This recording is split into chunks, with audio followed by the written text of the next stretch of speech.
Olá, boa tarde. Sexta-feira, 22 de agosto de 2019.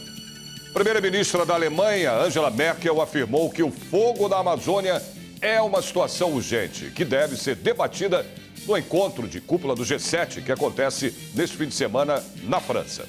Ela é a terceira líder do G7, que é formado pelos 7 países mais poderosos do mundo, a sugerir a discussão do incêndio na floresta amazônica. Emmanuel Macron, presidente da França, e Justin Trudeau, do Canadá, já se pronunciaram a respeito desse tema.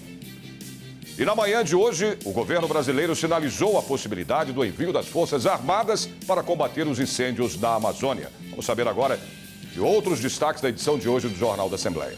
Na luta contra o câncer, parlamentares apoiam o evento Futebol Solidário, que vai contar com a presença de celebridades e jogadores famosos.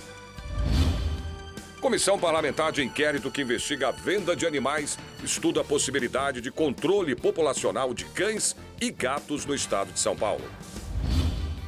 A audiência no Legislativo Paulista debateu a situação dos aprovados em concurso público para o Tribunal de Justiça de São Paulo.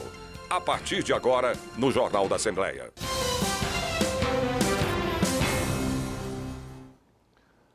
Seminário no Legislativo Paulista tem como tema o direito eleitoral para orientação dos agentes políticos. A repórter Caterina Schutte traz agora as informações sobre esse evento. A ideia é orientar agentes e partidos políticos a respeito do processo eleitoral de 2020.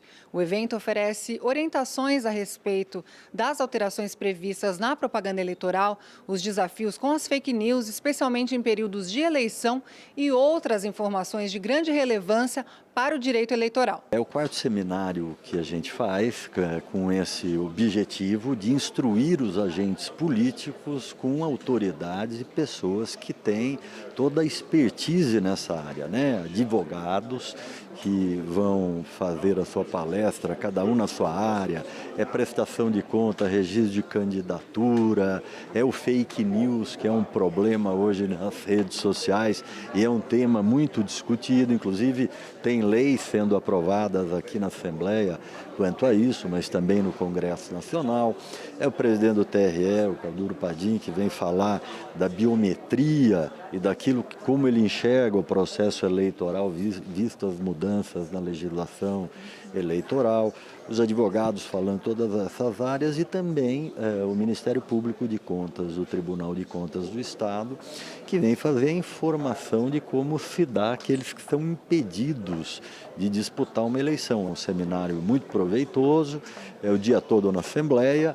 Quem nos estiver vendo, venha para cá, há tempo ainda. É gratuito, tudo isso depois vai ser transmitido através das redes sociais, a própria TV Assembleia vai poder dar os lances, as palestras e acabar talvez até chamando esses palestrantes para fazer uma nova discussão num novo programa. Então, bom seminário a todos e venham para cá. E agradecer muito a todos aqueles que estão palestrando aqui hoje. E no dia 25 de agosto é comemorado o Dia do Soldado. Na manhã desta sexta-feira, há uma solenidade que acontece no auditório Paulo Kobayashi para comemorar essa data. As informações agora com a repórter Mariana Fante. O deputado estadual Coronel Nishikawa imposta altos comissários de direitos humanos para o biênio 2019-2020 e mais de 20 soldados, cabos e oficiais durante cerimônia realizada no auditório Paulo Kobayashi. Nós estamos homenageando aqueles que destacaram nos seus serviços operacionais e que merece ser homenageado. Nós estamos aqui exatamente para cumprir esse papel, para que valorizemos as pessoas que merecem e que cada vez mais se empenhem no seu serviço operacional e que haja também o reconhecimento da sociedade. E o Parlamento Paulista lançou o projeto Jogando contra o Câncer, uma campanha de abrangência nacional que alerta contra essa doença. O projeto vai contar com uma partida de futebol solidária entre celebridades e jogadores famosos. As deputadas Valéria Bolsonaro e Janaína Pascoal, ambas do PSL, apoiaram esse evento. A luta para levar informação à população sobre as causas do câncer e as formas de combatê-lo é grande. Mas o time que abraçou a causa também é. De iniciativa do Instituto Hemomed, conta com o apoio da Sociedade Brasileira de Cancerologia e a FEOESP, Federação dos Hospitais, Clínicas e Laboratórios do Estado de São Paulo. Hoje é o start de uma campanha que pretende conscientizar toda a população, conscientizar todo o Brasil, para que a prevenção e o diagnóstico precoce do câncer são pilares fundamentais para que possamos controlar esta doença. A deputada Janaína Pascoal, do PSL, é solidária à causa e foi convidada para participar por meio da UNACAM, a União e Apoio no Combate ao Câncer de Mama, instituição que também colabora com o projeto. Se você cultiva a arte, né? Se você cultiva bons sentimentos, se você pratica exercícios, se procura se alimentar de uma maneira equilibrada, você está automaticamente prevenindo as outras quaisquer doenças, entendeu? Doenças do corpo, doenças da mente, doenças da alma. O projeto tem apoio de hospitais e associações. O jogo de futebol solidário, que será realizado no final do ano para divulgar as ações de combate ao câncer,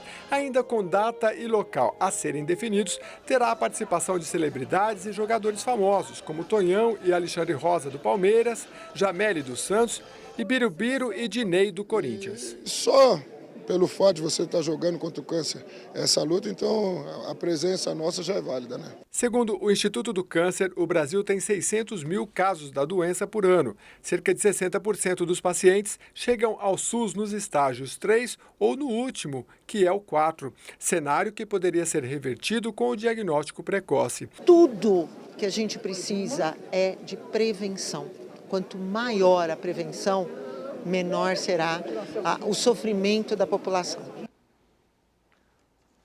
O ex-deputado estadual Feliciano Filho, autor da lei que proíbe a matança indiscriminada em canis municipais, sugeriu à Comissão Parlamentar de Inquérito, aqui da Assembleia Legislativa, o controle populacional de cães e gatos no estado de São Paulo.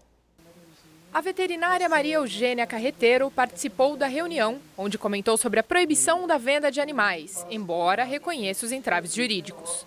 A veterinária sugeriu a implantação de políticas como as que já estão em curso em países como Bélgica e Holanda, que exigem do consumidor o controle por meio de chips sobre a origem dos animais e a taxação de impostos para quem adotar ou comprar um animal, com a imposição de multas por abandono. Então a gente sabe que a venda é o que faz aumentar também esse número de bichos, além de casos com políticas de castração. Então, assim, todos esses países e lugares começaram com a identificação dos animais e com um sistema único de identificação. Porque se a gente não consegue saber quantos animais são, quais espécies são, a gente não consegue fazer qualquer medida pública para esses indivíduos. Secundariamente, a identificação deles, aí a gente começa com essas políticas de ou incentivo, né, à educação ambiental ou punição e multas, que foi uma das coisas que mais funcionaram em outros países. A CPI da venda de animais recebeu o ex-deputado Feliciano Filho, autor da Lei nº 12.916, aprovada em 2008, que proíbe a matança indiscriminada em canis municipais. Ele sugeriu a aprovação de 2 projetos, um que institui o certificado de origem durante a venda de cães e gatos e outro que estipula aos criadores exclusivamente a venda de animais castrados. Um dos pontos levantados pelo ex-parlamentar Feliciano Filho foi a questão do controle populacional de cães e gatos, questão que impacta diretamente na saúde pública. A USP ela fez uma pesquisa na cidade de São Paulo que serve de amostra ao Brasil todo. Em 6 anos, a população humana ela cresceu 3,6%. Nesse mesmo período, a população canina cresceu 60% e a felina 152%. Fizeram a projeção que, se não tiver um controle populacional em massa efetivo das fêmeas, até 2022, 2024, nós teremos mais cães e gatos do que gente. Hoje, cão e gato já superam o número de crianças. Então vai ser uma epidemia. O deputado estadual e presidente da comissão, Bruno Ganem, do Podemos, comentou sobre a nova fase da CPI da venda de animais. de uma forma geral, a regulamentação, talvez de uma forma global, talvez de uma maneira fracionada, para evitar aí que um projeto que tem muitas coisas boas, mas que eventualmente uma coisa ou outra cause aí divergências na casa, acabe não sendo aprovado por conta disso. Então, talvez a ideia que inclusive hoje surgiu foi essa: ao invés de termos um grande projeto, termos vários pequenos projetos que passariam de uma maneira mais tranquila aí nas comissões e no plenário.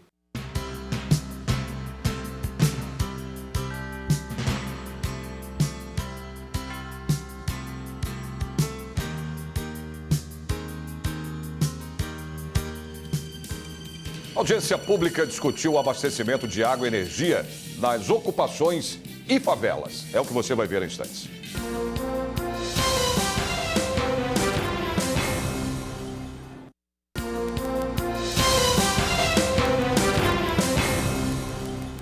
A Assembleia Legislativa realizou audiência pública em defesa da habitação, reforma urbana e regularização fundiária. Durante a reunião, os parlamentares discutiram o abastecimento de água e energia nas ocupações e favelas. E a reportagem é da Mariana Fante. Segundo o IBGE, metade da população brasileira vive em condições de submoradias. Desse total, 12 milhões não têm acesso aos direitos básicos, inclusive água potável, esgoto e energia elétrica. O fundamental é, para ocupações tanto antigas quanto novas, ainda passam por problemas de acesso à água de qualidade, saneamento e energia elétrica. E isso é fundamental porque a gente está falando sobre dois aspectos. Um aspecto de cidadania, né? Mas outro aspecto que é mais importante é de sobrevivência. Uma questão de acesso à água de qualidade, a um saneamento básico, a energia elétrica, é uma questão de sobrevivência dessas famílias. Essa condição precária reflete na expectativa de vida da população de regiões periféricas, cuja estimativa é de 55 anos, enquanto nas regiões centrais beira os 79 anos de idade. O representante da Sabesp reconheceu que políticas de saneamento são fundamentais para garantir a saúde da população. Isso envolve questões complexas aí relacionadas às responsabilidades dos municípios, questão de uso e ocupação de solo, a questão de políticas habitacionais, uma série de outras coisas que estão entrelaçadas com a questão da política de saneamento. Por outro lado, quando conseguem acessar esse direito, os valores tarifários são abusivos e impraticáveis. Uma situação que preocupa até quem está do outro lado da mesa, a Enel. A tarifa social hoje ela está muito ligada ao consumo, né, conforme as regras da resolução. Então, quando o cliente ele é regularizado, ele não tem aquele hábito ainda de consumo. Então, a gente tem que fazer essa parte educacional, de explicar para ele como que é o consumo, e ver como ele está lidando com a conta nova, porque hoje a energia elétrica ela é cara para todos nós, né? A deputada estadual Márcia Lia, do PT, chamou a audiência pública para discutir com a população de diversas regiões de São Paulo a problemática acerca da regularização urbana e fundiária.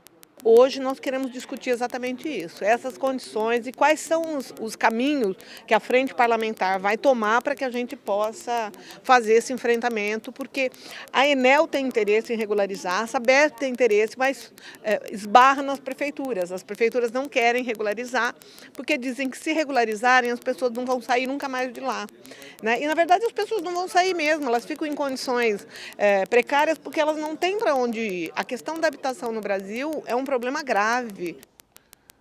A audiência pública aqui no Legislativo Paulista debateu a situação dos aprovados em concurso público para assistente social e psicólogo do Tribunal de Justiça de São Paulo. O evento reuniu candidatos que obtiveram aprovação no concurso de assistente social judiciário do Tribunal de Justiça de São Paulo, ocorrido em 2017. Eles defendem que seja respeitado, dentro do prazo legal que se encerra em março de 2020, a nomeação dos profissionais que, apesar de aprovados, ainda não foram convocados. Hoje essa audiência é para a gente propor encaminhamentos concretos para que o Tribunal de Justiça ele cumpra o seu dever em nomear dentro do prazo estabelecido pelo concurso. Defendemos devido déficit que existe hoje de assistentes sociais, que eles nomeiem muito mais do que as vagas previstas em edital. O assistente social, ele faz esse trabalho de compreensão das situações caracterizadas como de risco, vulnerabilidade social, realiza intervenções junto com as políticas sociais, ou seja, faz a mediação do Poder Judiciário com as políticas sociais e pode embasar as decisões judiciais com qualidade, ou seja, a partir dos estudos sociais que são realizados com essa população. Também estiveram presentes na reunião psicólogos que prestaram concurso para o Tribunal de Justiça de São Paulo em 2017, como é o caso da psicóloga Kátia Alves Ferreira. Ela alega que as vagas foram preenchidas numa primeira chamada feita pelo tribunal, mas que depois disso não houve novas convocações para vagas abertas em decorrência de exoneração, desistência e aposentadoria. Tanto a categoria de psicólogos como assistentes sociais dentro do Tribunal de Justiça seja contemplado assim com um orçamento mais favorável às convocações, principalmente no ano de 2020, né? Já que agora em 2019 a gente teve uma notícia de que o orçamento está bem complicado para a convocação, mas que em 2020 a gente tem um cenário melhor.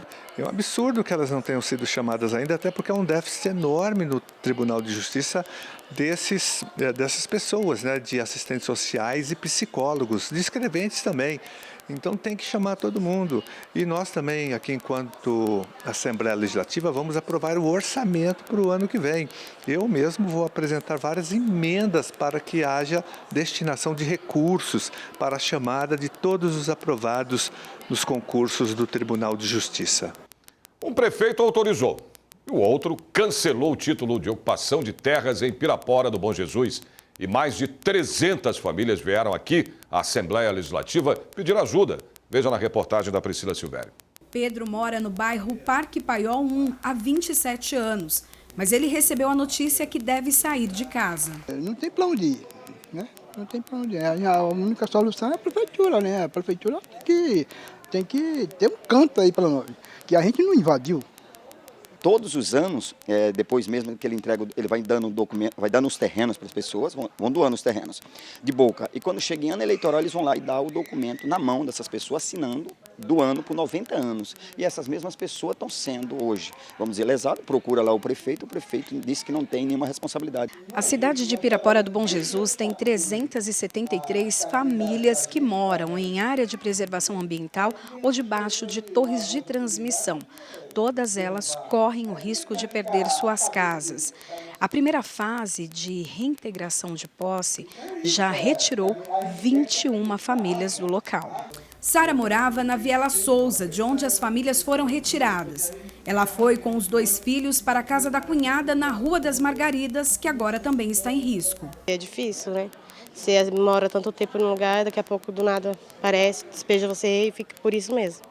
É difícil. As famílias foram recebidas pelo deputado Carlos Gianazzi do PSOL, que pediu apoio da Defensoria Pública da Casa. O caminho me parece ser uma interlocução com o poder público para que, ao menos, se elas forem de fato retiradas de lá, haja alguma alternativa habitacional, né, que a gente consiga oferecer, o poder público consiga oferecer um atendimento habitacional em outro local para que essas pessoas não fiquem ao relento, né, depois de tantos anos morando nesse local. Depois da audiência pública, o grupo foi até o plenário Juscelino Kubitschek para pedir apoio aos parlamentares. A prefeitura não pode jogar essas pessoas na rua, porque elas estão morando lá há um bom tempo. Se a prefeitura tem algum projeto de desapropriação, ela tem que apresentar uma outra proposta, porque as pessoas têm direito à moradia popular. E a Assembleia Legislativa hoje vai entrar nessa luta em defesa da população.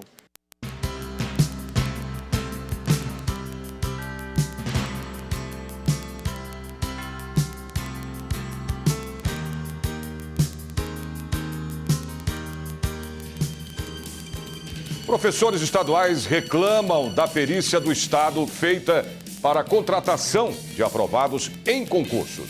Voltamos em instantes.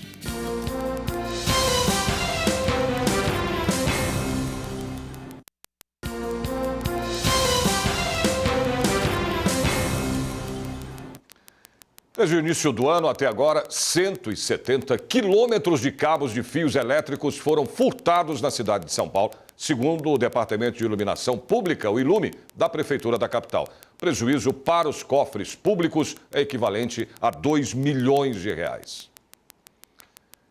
Professores estaduais reclamam da perícia do Estado feita para a contratação de aprovados em concurso. Uma comissão veio aqui à Assembleia Legislativa discutir esse assunto com a liderança do PSOL. A história de muitos professores é parecida. Depois de anos lecionando no Estado, eles foram aprovados em concurso. Mas na hora de fazer a perícia para entrar como concursado, os problemas aparecem. O médico não fala com você, não se identifica, eles não estão se importando com você, ele simplesmente dá apto ou inapto, para eles tanto faz. E inapto tanto faz, porque quem vai correr atrás é a gente. E se a gente não correr atrás, que a coisa mais difícil é esse momento, porque mexe com o nosso psicológico, nada acontece. E mesmo assim a gente tem o fator justiça, o fator tempo, o fator dinheiro, porque muita gente está pagando do próprio bolso para fazer esse monte de exame. O exame que eu fiz custa R$500, estroboscopia. Muita gente já não tem mais condições de fazer. E aí como que faz? Se você não leva esse exame, porque no dia ele não pede, mas se você não leva e ele pede, ele te dá inapto. Eu também passo no ortopedista para fazer acompanhamento, pedi declaração A2. Eles me deram a declaração dizendo que eu não tenho restrição alguma, uma vez que eu já leciono há 17 anos, não tem porquê. E eu levei tudo isso para eles, né? Não quiseram dar muita atenção, ainda tive que desfilar só de cueca dentro do consultório com 3 médicos, 2 médicos e uma doutora, sabe? Tive que andar para lá e para cá e continuaram me dando inapto. Aí agora, por último, eu entrei com ação judicial e estou esperando. Saiu lá no site do DPME que era para mim, vou retornar. E eu estava esperando para me retornar. E, de repente, veio no Diário Oficial que eu já estava inapta. E eu já com laudo que tá tudo bem comigo e já estou e saiu inapta. E eu estou horrorizada com essa situação. Uma situação que, segundo os professores, atinge mais de 2 mil profissionais no estado. Por causa disso, eles formaram um grupo no WhatsApp e fizeram um abaixo-assinado virtual reclamando do que chamam de descaso da perícia. O caso vai ser denunciado ao Ministério Público Estadual e a direção do Departamento de Perícias será convocada para prestar esclarecimentos aqui na Comissão de Educação da Assembleia Legislativa. Tem professor que trabalha há 20 anos na rede estadual, como professora categoria F ou categoria O, ela se efetiva e não pode assumir, então ela pode como no contrato precarizado, mas não pode se efetivar, isso é um absurdo, uma contradição. E também eu vou acionar o Ministério Público Estadual, porque isso é muito grave, né? O que o Departamento de Perícias Médicas está fazendo com as nossas professoras é um crime e nós vamos dar uma resposta à altura. E a 21ª Semana da Saúde, idealizado pela Divisão de Saúde e Assistência ao Servidor, promoveu aqui no Parlamento Paulista testes rápidos da área física e mental, encerrado por uma caminhada e corrida de servidores e parlamentares. Todos os anos, nesta mesma época, o Hall Monumental se transforma num verdadeiro centro de saúde. O objetivo é um só: conscientizar o público sobre a importância de adotar comportamentos saudáveis. Os participantes aqui têm a oportunidade de fazer os testes rápidos, de glicemia e colesterol capilar, que não fazem diagnóstico, mas servem para uma triagem interessante em relação às doenças crônicas. Ao todo, são 8 estações, onde você descobre tudo o que está acontecendo com a sua saúde. O foco deste ano foi o índice de massa corpórea, ou melhor, o peso dos funcionários. A Semana da Saúde deste ano trouxe algumas novidades, como esse posto aqui de nutrição. E desta vez as profissionais vieram municiadas até com um prato feito do brasileiro. Esse prato tá certo? Então, é o nosso prato modelo, A gente monta ele no ambulatório. Então, metade dele a gente coloca de saladas e a gente fala para colocar os legumes crus ou cozidos, tanto faz. Aqui a gente tem todos os legumes cozidos e o tomate cru. E as folhas cruas também. A outra metade do prato tem que ser de arroz e feijão, um carboidrato, uma leguminosa e uma proteína. E uma proteína. Isso. E esse segundo prato verde aqui, todo colorido também, ele também passa esse mesmo tipo de informação, mas ele está mais diferente, né? Passa, mas a única diferença dele é o arroz, que ele é integral, mas as outras coisas também são compostas pela salada e pelo carboidrato, leguminosa e a proteína. Mais de 450 funcionários passaram pelas mãos dos profissionais e técnicos nos últimos 2 dias. Colesterol, glicemia, pressão. Quem veio aqui não deixou de fazer o teste. Nem eu. A Nara acabou me convencendo aqui a fazer o exame para saber sobre a minha glicemia, é isso? Isso. É só uma picadinha, não vai doer, né? Não, acho que não. É a pior parte, deixa eu falar com o meu amigo aqui do lado. Ai! Não, mentira, não doeu não, gente. Ó, gente, acabaram de sair os resultados, atenção, passei no teste. Passou. Para os mais estressados, uma estação de arte-terapia, que acabou revelando artistas no Parlamento Paulista. Você ter uma vida criativa tem tudo a ver com saúde mental e satisfação com a vida. A Semana de Saúde deste ano terminou, no mínimo, de forma inusitada, com uma caminhada e corrida de 3 quilômetros, com a participação de funcionários da casa e até de parlamentares, bem aqui, ó, no Parque do Ibirapuera. A concentração começou no início da noite, com lotação máxima. Eu vou caminhar, por quê? Faz muito tempo que eu não corro. Eu corri muito na polícia, mas depois eu tive um problema com estresse, engordei, tá aí, joelho com problema. Mas emagreceu. Emagreci, mas mesmo assim não estou apto a correr. Há muitos anos que eu falo em sala de aula que o exercício físico ajuda o funcionamento da mente.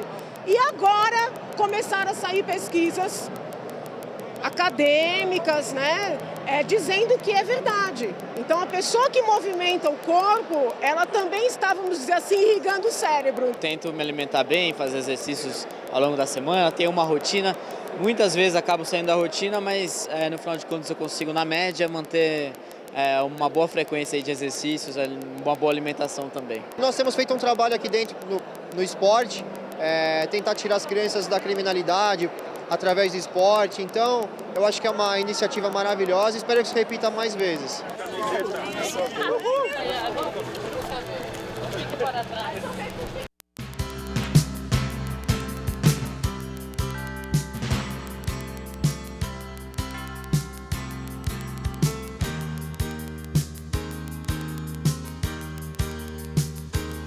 E o Jornal da Assembleia desta sexta-feira termina aqui, lembrando a você que a partir das 2h30 da tarde, a TV Alesp transmite ao vivo a sessão plenária, que você pode acompanhar também na internet através do nosso site, que é o al.sp.gov.br e também no YouTube. A gente se vê de novo na segunda-feira, a partir do meio-dia. Até lá e ótimo final de semana para você.